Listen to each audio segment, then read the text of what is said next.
Bienvenue sur le plateau des 24 heures chrono de l'International. Nous sommes en direct des studios de TV5 Monde et nous partons en Turquie, un pays de près de 80 millions d'habitants. Et durant cette heure de direct, nous allons nous intéresser plus particulièrement à la ville d'Istanbul. Aujourd'hui, Istanbul est une métropole immense avec 15 millions d'habitants et qui s'étend sur 2 continents entre l'Europe et l'Asie. C'est aussi une ville de contraste et le centre économique et culturel du pays. Pour débuter cette émission, j'ai le plaisir d'avoir à mes côtés Arda Ermut. Bonjour, vous êtes président de Invest in Turkey, qui est l'agence nationale turque d'investissement. Pour débuter cette émission, je voudrais faire avec vous un point sur le climat économique en Turquie. Monsieur Arda Ermut, donc, vous êtes président de cette agence qui promeut et soutient l'investissement.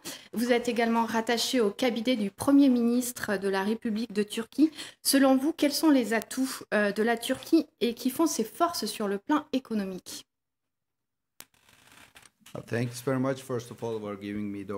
Merci beaucoup de me donner l'opportunité de parler. Ce que la Turquie offre, ce sont les hauts rendements.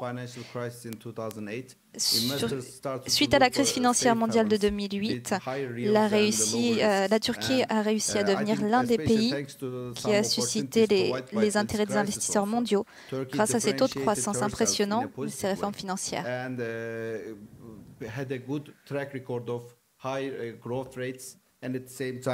Nous avons une croissance continue, des réformes financières, et la Turquie a une économie à l'étranger. Nous avons une population jeune dont la moitié a moins de 32 ans, un système entrepreneurial soutenu par les réformes et un emplacement stratégique qui donne accès aux marchés nationaux, qui représentent des avantages attractifs pour les entreprises internationales cherchant à développer leur présence en Turquie. La Turquie a émergé comme un acteur régional fort avec des ambitions mondiales afin de faire partie du top 10 des économies dans le monde. Aujourd'hui, la Turquie est la 13e plus grande économie.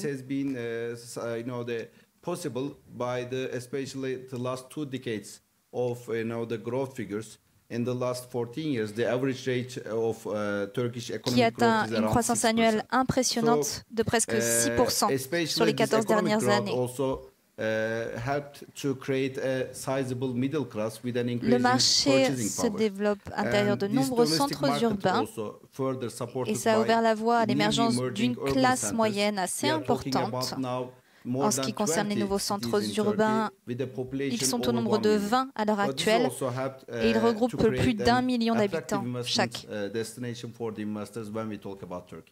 De nombreux atouts, une population jeune, une croissance économique forte et puis donc une ouverture sur l'international. Donc comme nous l'avons précisé, Invest in Turkey aide les entreprises internationales à s'implanter sur ce marché.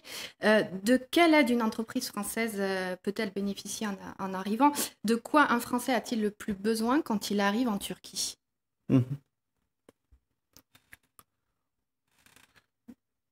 When we address especially when we look at the opportunities for the investors, quand vous regardez les opportunités, we are talking about general incentives provided by provide for all investor groups. I mean the country-wise or sector-wise.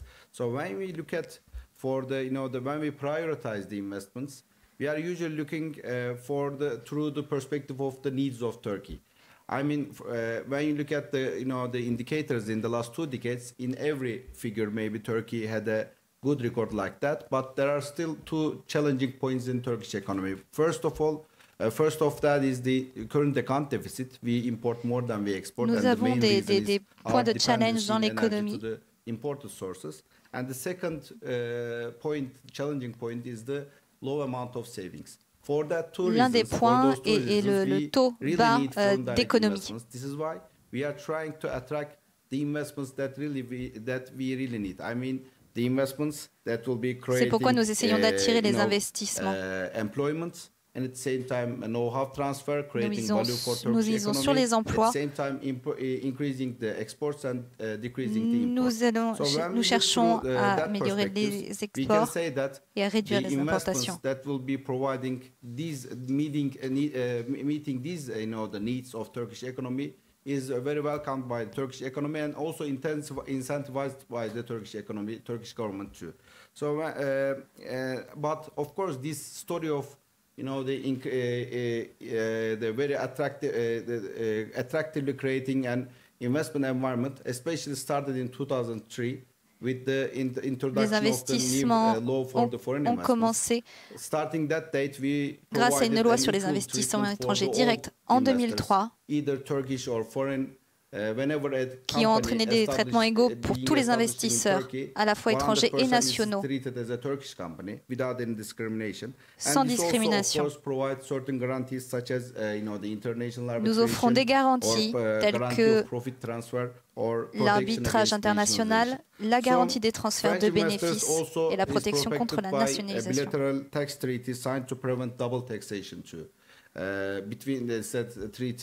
Les investissements français en Turquie sont également protégés par une convention fiscale bilatérale signée afin d'empêcher la double taxation.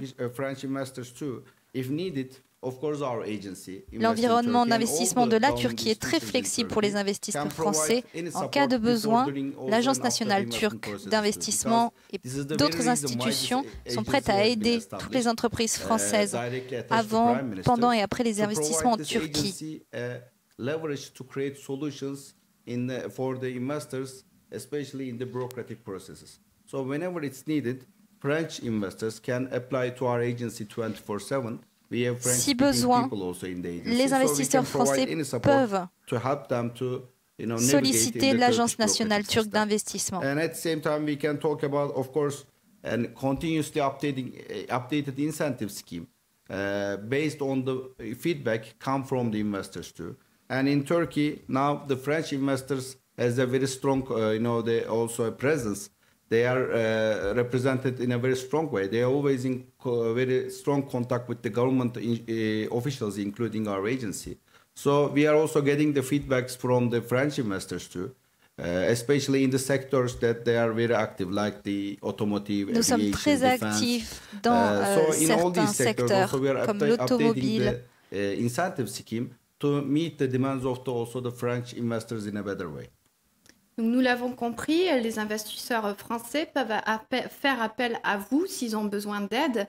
Et comme vous l'avez dit, la Turquie a mis en place des réformes pour inciter les investisseurs à s'implanter en Turquie. Je voulais également parler avec vous de la visite du président turc Recep Tayyip Erdogan à Paris, qui s'est rendu dans la capitale française en janvier 2018 pour rencontrer le chef d'État français Emmanuel Macron. L'un des objectifs était de relancer et d'élargir les rapports économiques et commerciaux avec l'Europe et la France. Monsieur Ermut, quel est l'impact de la situation actuelle politique en Turquie sur le domaine des affaires? Je fais référence à la tentative de coup d'État de 2016 et à ses conséquences. First of all, I must say that I had the honor to also be a part of this visit. Premièrement, je dois dire que j'ai eu l'honneur d'être présent lors de la visite officielle du président Erdogan à Paris, en France. Notre degré de coopération était parfait sur un plan économique et politique. Pendant cette visite, nous avons réussi à organiser une table ronde avec le MEDEF et le président Erdogan était invité d'honneur. Lors de cette rencontre, nous voyons que les investisseurs internationaux et les investisseurs en Turquie ne sont pas concernés par le coup d'État qui est arrivé il y a 2 ans. But when we look, when we got the feedbacks from the investors during our meetings, we saw that they are looking for the long-term stability. Nous avons vu que the government's commitment to attract more FDI and improve the investment environments. C'était très concerné par la transparence. Quand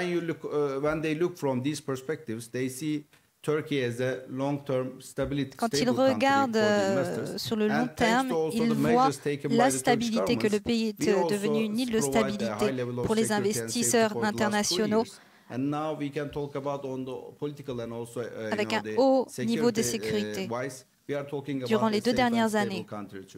So, of course, these also measures had very positive, effects on the economy and the perception of Turkish investment environment too.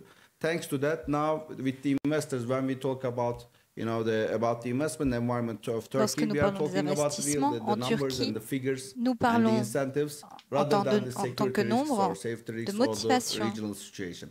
Even though the regional political problems continuing même si les problèmes politiques continuent dans le sud de la Turquie, la croissance économique et la stabilité de l'économie.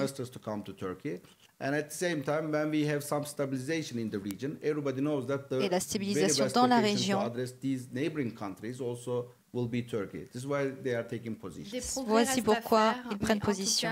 Ils sont en train d'être faits. Malheureusement, nous allons devoir nous quitter. Mais avant de nous quitter, je voudrais que vous nous citiez les secteurs porteurs dans lesquels les Français ont des chances de réussir en Turquie. Vraiment, en quelques mots, est-ce que vous pouvez nous citer quelques secteurs porteurs, s'il vous plaît?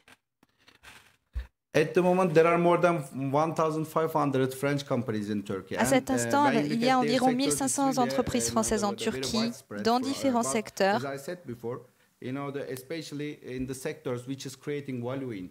Comme je l'ai dit auparavant, il y a certains secteurs importants. Les compagnies françaises sont dans les secteurs.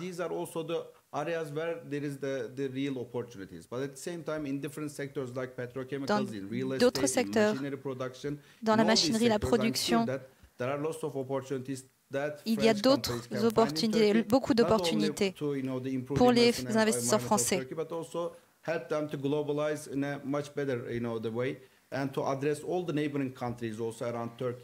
In which we usually describe as in 4-hour flight zone a total population of 1.6 billion people. C'est aussi très important de noter que dans la région, il y a 1,6 milliard on doit de se population. Quitter. Je rappelle que vous êtes président de l'Agence nationale turque d'investissement. Merci beaucoup d'être venu sur le plateau. On va se retrouver juste après une courte page de publicité.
De retour sur le plateau des 24 heures chrono de l'international, nous parlons d'Istanbul et de la Turquie. Et je vous propose tout de suite d'écouter Raphaël Esposito, qui est directeur de la Chambre de commerce française de Turquie, nous donner ses conseils pour s'implanter en Turquie. Bonjour Paris, bonjour à tous. Il s'agit dans un premier temps, bien évidemment, de réaliser une étude convaincante confirmant l'attractivité du marché. En amont de la mise en œuvre du projet ensuite en Turquie, de bien s'entourer de conseils juridiques, comptables, fiscales. L'accès à une information ciblée peut paraître un peu compliqué depuis la France. Il s'agit ensuite de choisir son lieu d'implantation. Généralement, Istanbul plaide pour une implantation dans cette ville. Il s'agit ensuite de constituer sa future équipe locale et d'identifier ses réseaux d'affaires et ses distributeurs. Le rôle de l'équipe est absolument primordial. On dit très souvent en Turquie que les relations sont le pouvoir et la réussite. Merci Monsieur Esposito d'avoir partagé votre vidéo. Avant de démarrer ce nouveau plateau, j'ai le plaisir d'accueillir de nouveaux invités.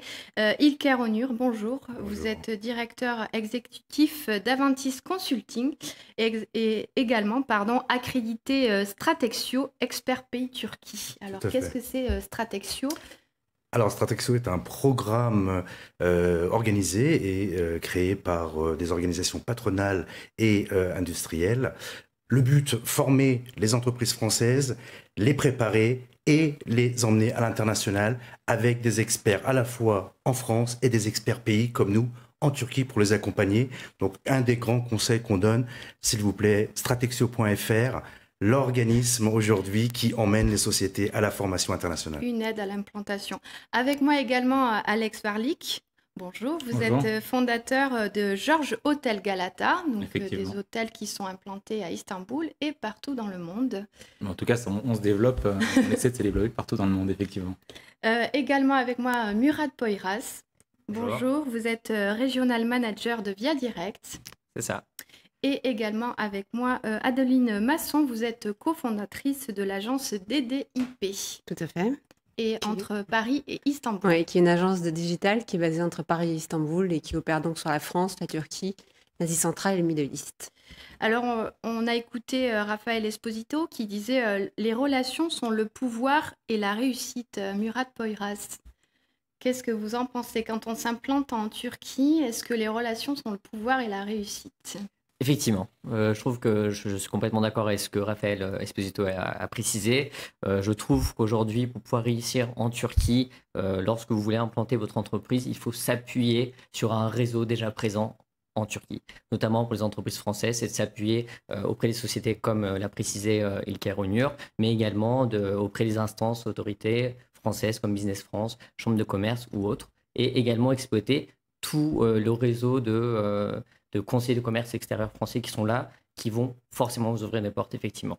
Le clé de la réussite, c'est ça, je dirais. Comment s'est passée votre implantation à Istanbul? Moi, j'ai un parcours un peu atypique dans le sens où j'étais avocat au barreau de Paris. Et en 2006, je suis parti. Et donc, j'ai récupéré ce dynamisme extraordinaire de la Turquie à partir de 2003-2004. Et je suis parti seul. Et voilà, donc j'ai commencé comme avocat. Et je suis devenu agent immobilier. Ensuite, j'ai appris le turc.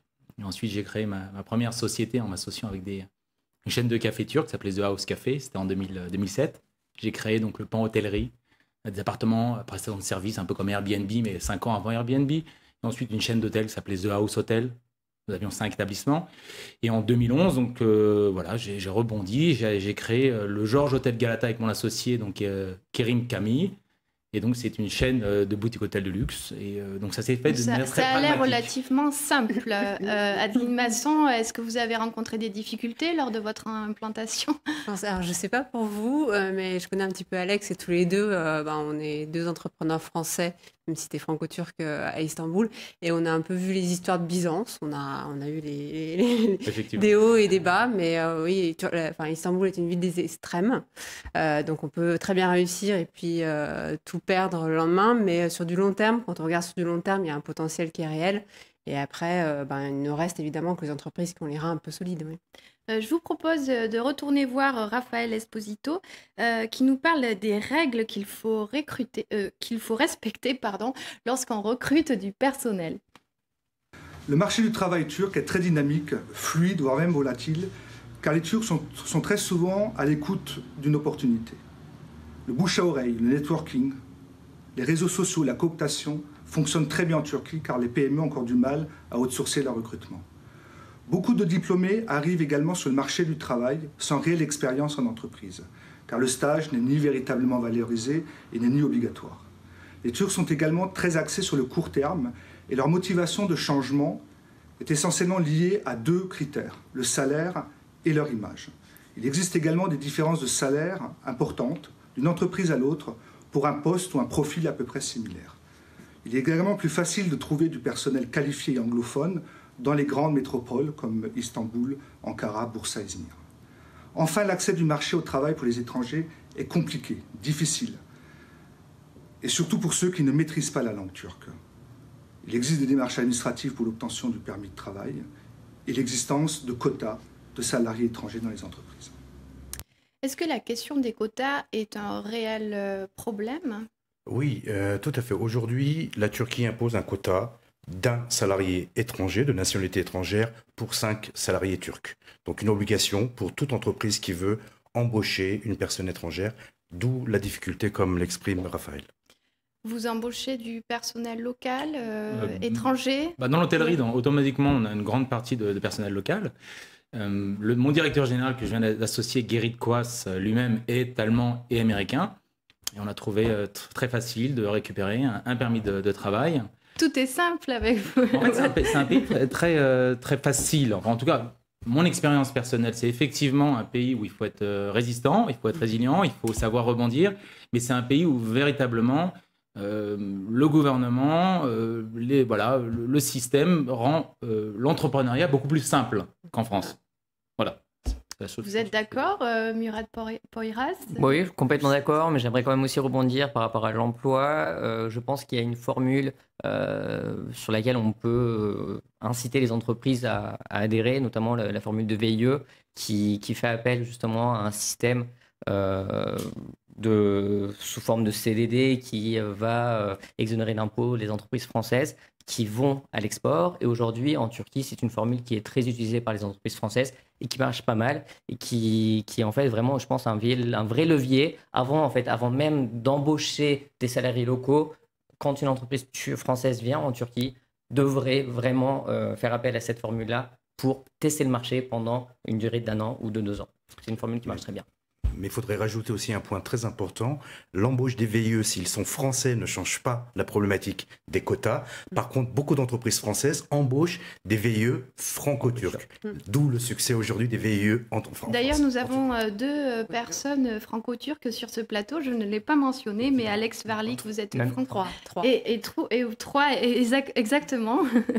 Et du coup, par rapport aux droits des salariés, est-ce que les salariés sont aussi protégés qu'en France, en Turquie? Oui, complètement. Oui, très bien. Très protégés. Par contre, les congés payés sont 15, c'est aussi 15 jours. Les règles, alors voilà, les règles sont un peu différentes. Aujourd'hui, un salarié turc travaille 45 heures par semaine et à la fin de sa première année aura le droit à une semaine de congés payés et à partir au bout des 2 ans aura le droit à 15 jours de congés payés. Par contre, par rapport à la protection du salarié, le salarié est très protégé. Mais la discussion et, je dirais, les accords entre salariés et patrons lors de conflits sont plus rapides, je dirais, plus flexibles et la résolution est plus rapide. Tout à fait. Général. Tout à fait. Donc il y a du turnover. Énormément. Beaucoup. Énormément, oui. Il n'y a pas une grande fidélité en fait des employés turcs. Ils réagissent principalement à 2 leviers. C'est vraiment la hausse de salaire, mais qui peut être très très légère. Et puis l'image. Et c'est vrai que la carte de visite est très importante. La position, le titre. Directeur, toutes les positions de management sont très importantes. Alors, je vous propose d'aller voir Florence Ogüken, pardon, excusez-moi, qui est dirigeante du magasin Tradition, qui est situé dans le Grand Bazar d'Istanbul. Elle va nous parler des différences culturelles. Les différences culturelles qu'on peut constater entre les Turcs et les Français, c'est un vaste sujet. Et je pense qu'on pourrait le résumer de cette manière.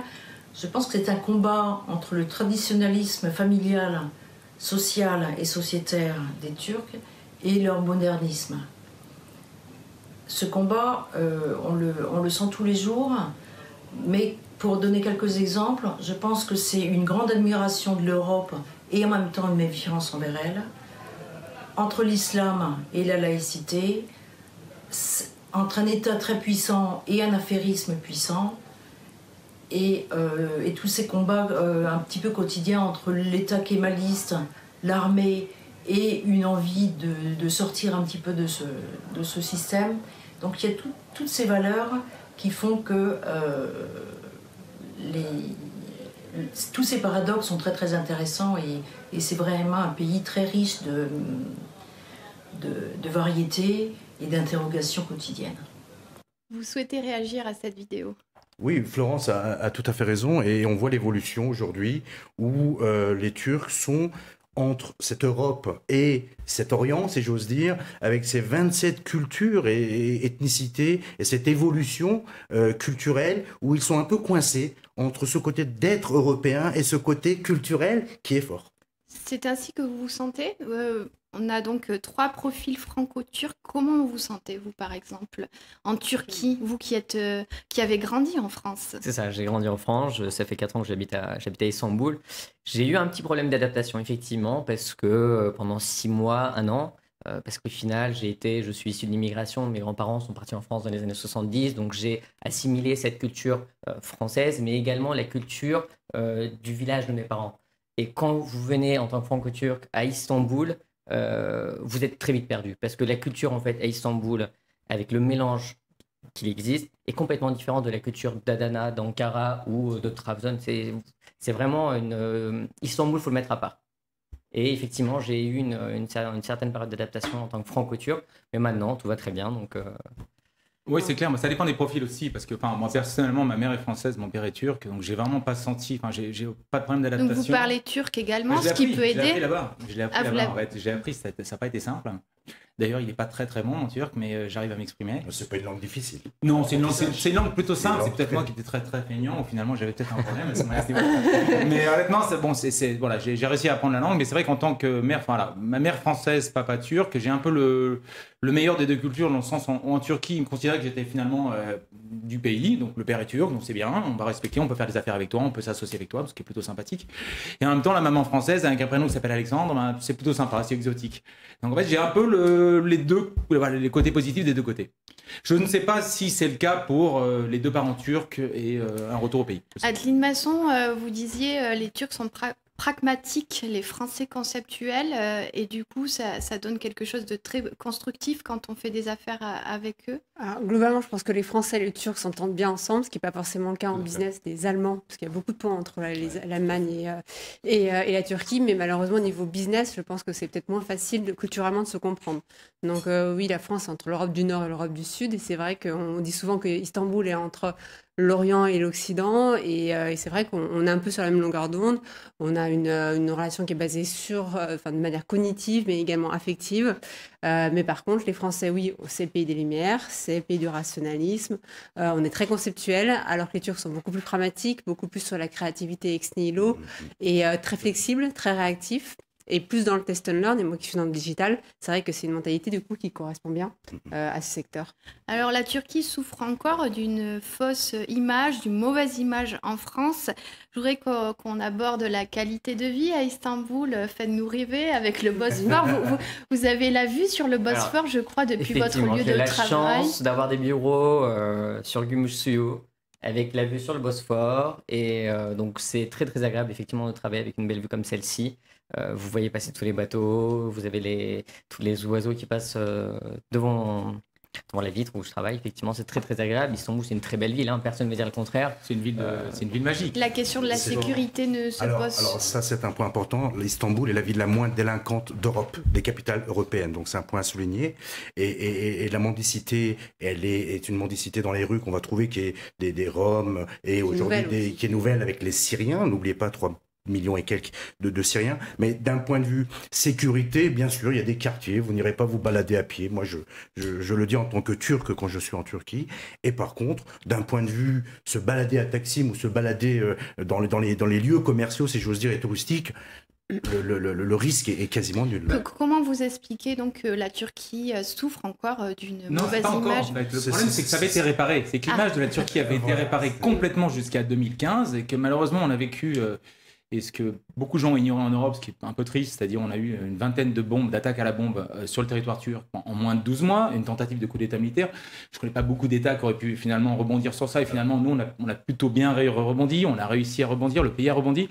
Mais c'est vrai qu'il y a une image en matière de perception.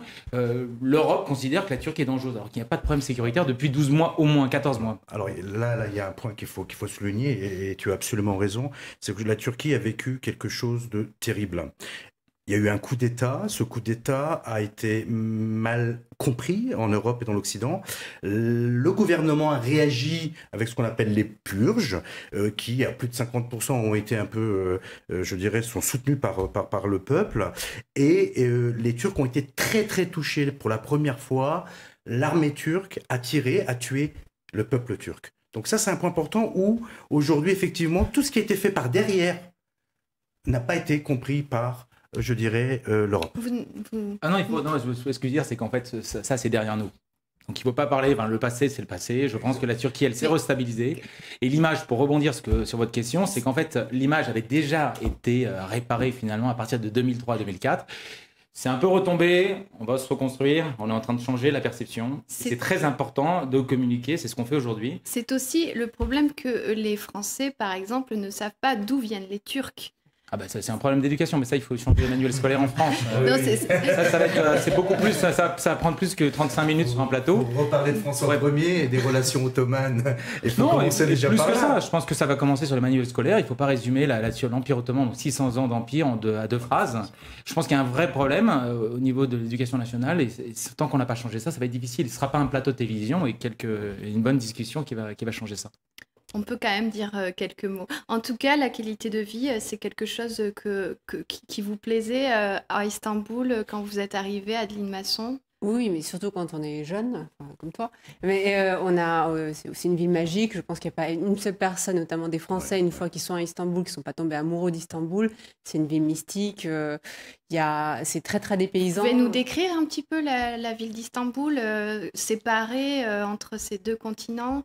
Oui, déjà se réveiller face au lever de soleil sur l'Asie. Voilà, personne, ça ne peut pas trop se décrire. Moi, je sais que je regardais depuis, j'ai toujours fait partie j'ai eu la chance d'avoir une vue sur le Bosphore, plusieurs vues sur le Bosphore, et c'est vrai que c'est comme un tableau. On voit, et les containers qui passent, les dauphins, des sous-marins. C'est mer Noire au nord, on a la Marmara, la mer Marmara au sud. Je veux juste rajouter, par exemple, je fais des réunions souvent dans la rive j'habite, donc moi je me trouve sur la rive européenne, je vais sur la rive asiatique, je vais à Beşiktaş, je prends le Vapur, des petits bateaux qui nous emmènent en face avec un simit, un chai, et avec un peu de soleil. C'est difficile à raconter. C'est magique. C'est magique, mais c'est plaisant d'aller au travail et d'aller prospecter. Vous avez des quartiers de prédilection? Il y en a tellement. C'est une ville monde.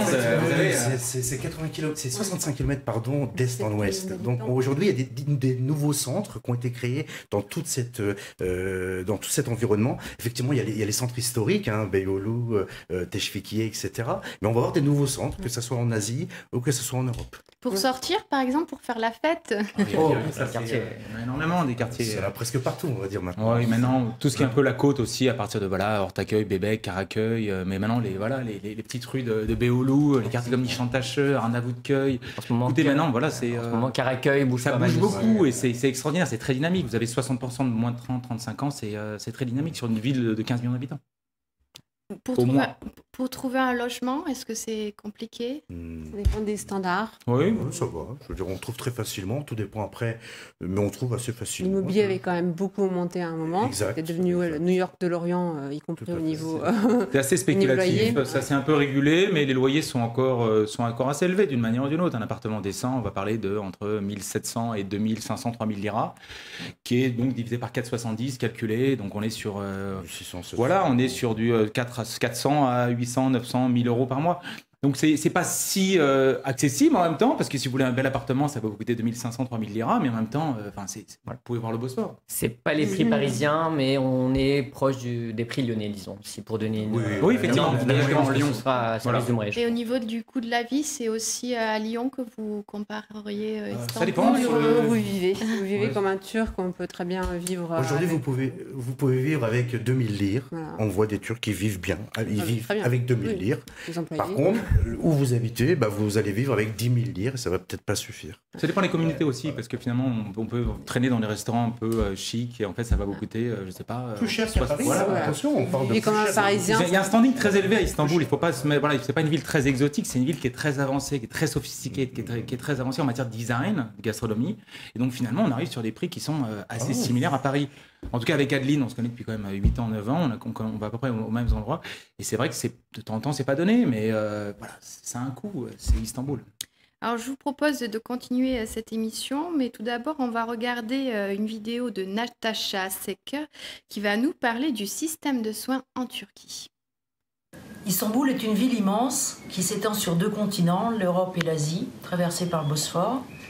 Et un Français qui viendra s'installer à Istanbul, bien entendu, fera un repérage et choisira un quartier qui correspond à sa façon de vivre. Il choisira aussi le quartier en fonction de l'école, de l'implantation de l'école Pierre Loti, l'école française, payante, mais qui est sur 2 sites.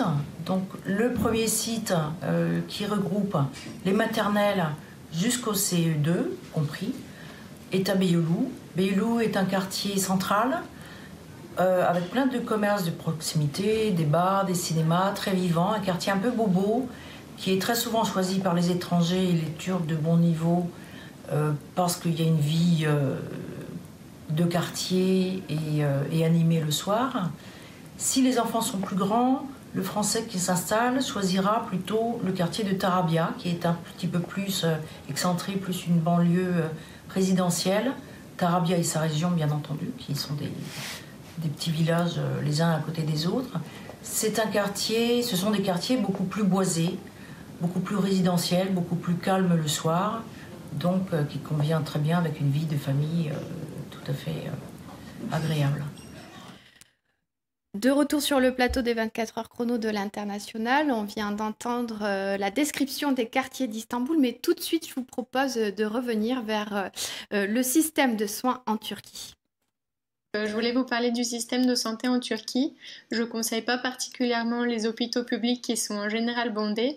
Par contre, il y a des hôpitaux privés disséminés un petit peu partout sur Istanbul où le matériel est excellent, les médecins sont très bien formés, parlent anglais, également parfois aussi français.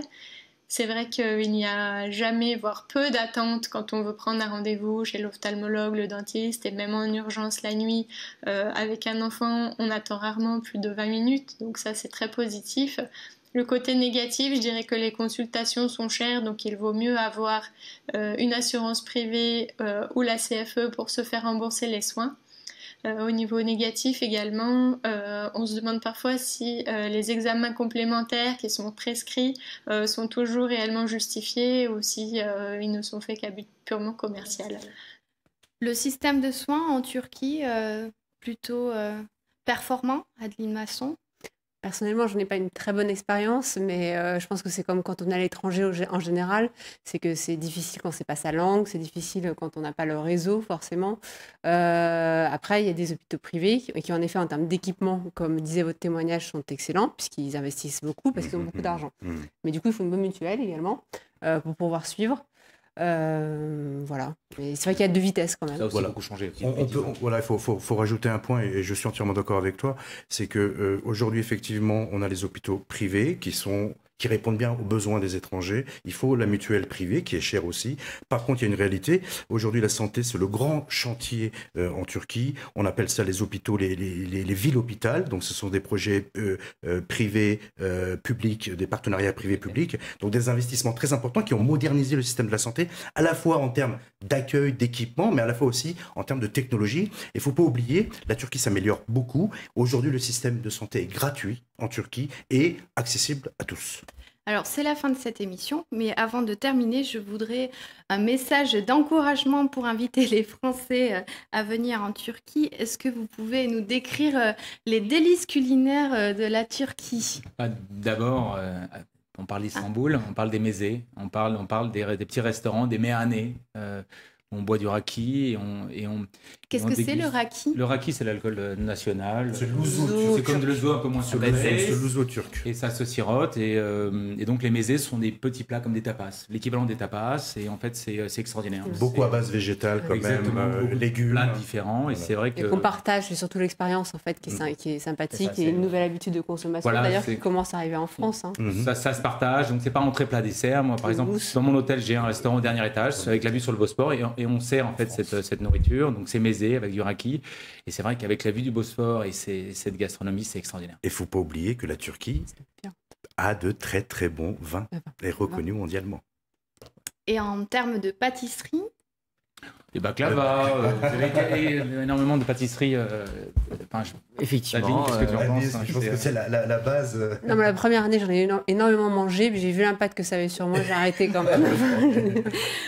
Merci beaucoup d'être venu sur le plateau. Je souhaite également présenter ce très beau livre de Orhan Pamuk, qui est prix Nobel de la littérature et qui revient sur Istanbul et les souvenirs d'une ville. Magnifique livre. Merci beaucoup. Tout de suite à suivre dans le cadre du spécial Canada des 24 heures chrono de 2018, une émission sur la santé au Canada. Et à 19h, l'émission consacrée à l'Espagne avec un focus sur Malaga. Merci à tous. Merci à vous.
I can read and I can write. C'est 4 ans, je sais lire et je sais écrire.